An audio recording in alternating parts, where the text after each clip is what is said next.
বানাচ্ছি আলু ফুলকপির রসা। প্রথমে আলু আর ফুলকপিটাকে গরম জলে একটু ধুয়ে নিতে হবে, গরম নুন জলে, অথবা একটু ভাপিয়ে নেব। তারপরে নুন হলুদ দিয়ে এগুলোকে এই রকম লাল করে কিন্তু ভালো করে ভেজে নিতে হবে।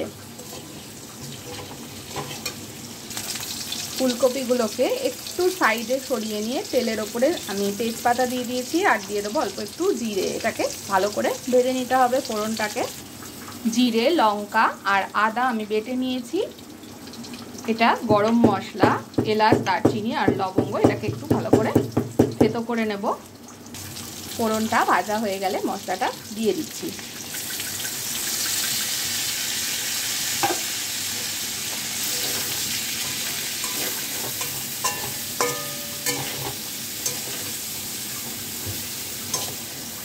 ভালো করে একটু কষিয়ে নেব আঁচটা কমিয়ে দিয়ে।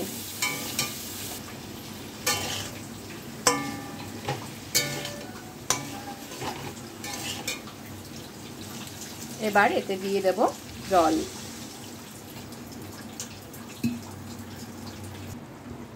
আলু আর ফুলকপিটা সেদ্ধ হয়ে আসলে আমি এর মধ্যে থেতো করা গরম মশলাটা দিয়ে দেব আর দিয়ে দেব একটু চিনি। চাইলে একটু ঘি অ্যাড করতে পারেন।